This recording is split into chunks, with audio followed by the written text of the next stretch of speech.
On November 6, 1944, Louise Lee Winchip stepped off the train in the isolated mountains of eastern Kentucky and made her way to the Dessie Scott Children's Home and into a life she could never have imagined. Well, after I accepted the Lord as my Savior, then I wanted to work for Him someplace. And I inquired several ways about how I could come to work in Kentucky. So I told them that I had a strong back and a weak mind. If they needed me, I could come. Because of her decision, the lives of more than 700 children, most not even born at the time, changed forever. For more than 60 years, the Dessie Scott Children's Home has been a safe, caring environment for children who needed help, who needed a family.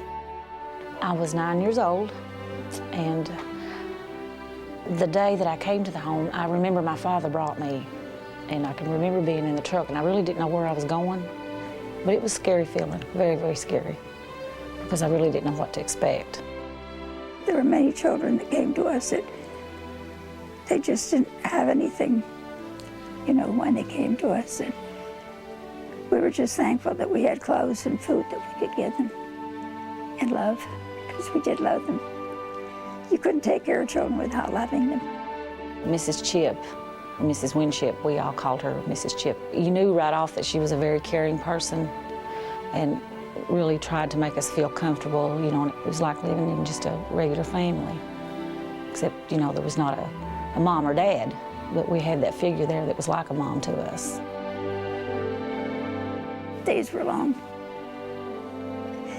Sometimes 12, 14 hours, and then if you had children, that didn't mean that you slept through the night lots of times. It was easier to let them crawl in bed with me than to go find out what was the matter with them. Miss Chip had faith, and she instilled that faith in us, you know, and that faith carried us through. And there were lots of loving, caring people out in the world who had an interest in the home also. It was operated by free will offerings, people donating and giving of themselves. You know, the girls really needed some shoes, children did. And so I said to them, well, we'll just have to ask the Lord to send some in to us. And the next day we got a load of clothing with shoes. And the girls were so excited, they kept telling me, see, we prayed for them last night, and here they are. Time and time again, we've had a need, and we've just asked the Lord, and the Lord has met it. He's met it through people. He's met it through organizations. He's met it through people like Joe. This was loading the plane in California. And these are my buddies. I remember the first time I actually was able to sit down and talk to Mrs. Winchip, and I had just joined the United States Air Force. And I had come back to Kentucky on my first vacation. We started talking about, is there something I could do for the orphanage? And she didn't tell me what I could do. She just let me know that, you know, if you're supposed to help us, you know that you're supposed to help us, and you'll know what you can do. When Joe returned to Vandenberg Air Force Base, he knew what to do. Moved by a little 6-year-old girl he met on his visit to Dessie Scott, he began writing her letters and sending small presents, and she began writing him back. Soon, the other soldiers in the barracks and the children at the base church also got involved, collecting toys, clothes, towels, toothbrushes, and the money to ship the donations back to Kentucky, all for the children at Dessie Scott. I was called in by the base commander at Vandenberg, and he said he was going to ship the stuff back to Dessie Scott by Air Force cargo, and I was going with it. In the orphanage, they let 20 or 30 of the children meet us at Bluegrass Field in Lexington, and the kids actually came out on the tarmac where the plane was and helped load the cattle trucks to take Christmas 60 miles back into the mountains of eastern Kentucky for the Dessie Scott kids. Eastern Kentucky couldn't be further from the center of power in our country.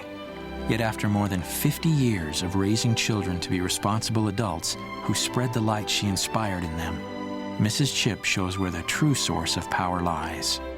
And I know that they lacked a lot of things that we couldn't give to them. But we really worked toward getting them to have respect for people and for themselves, and to appreciate what is being done for them. One of the greatest gifts that was given to all of us was the opportunity to be whatever we wanted. We were given all the encouragement that any good parent would give their child. Cynthia Howell Grigsby. I wouldn't trade my childhood for anyone else's. We all knew that we were important. We were taught to be responsible and independent. Marge Lewis. At the time, we did not realize how much work and love went into our care, but it showed up as we grew older and had our own family. Love, Linda Ross. Someday, some way, I hope I can give some child a start in life, as the Dessie Scott Children's Home did for me. I will always be indebted to you all. Lovingly, Carl David Abney. These children that she has raised, we know them now as teachers, lawyers, doctors, dependable workers in a variety of fields. And this all comes from Mrs. Winchip. She walked what she taught us to do. We knew it was important that we go to school. We knew that it was important for us to get an education, that we have moral values, that we attend church, and that we participate in activities at school and in the community. You're my favorite teacher, Miss Nellie. Thank you, Jonathan. I'm just so happy that I am. When I work with my children, I wanted them to know, you can make it if you set your goals in your life and you aim for them. When I look back now, it was one of the greatest things that ever happened to me. I couldn't have had a better home than Dessie Scott. I nominated Mrs. Winchip to carry the torch. She helped build a fire in me, and I know she's built fires in other people, and that fire is that incredible love that she has for the people that she works with and around. She came to stay 6 months. We know now she's lasted 57 years. It only takes a spark to get a fire burning, and really that's true, and I think that spark in my life was Mrs. Chip. And not just me, all the children who were there at the home that time, and that light has continued to go on. Now I have my own family, and my hope is that they will keep lighting and send that on. At 86, Mrs. Chip is still helping children. She still lives at Dessie Scott, now a residential home for at-risk youth. Passing out hugs, she inspires the children to believe in themselves with an encouraging word or a warm smile. She carries within the pure light of love that comes from a lifetime of serving others. I just came here and did what I thought the Lord wanted me to do. It's been a good life. It really has.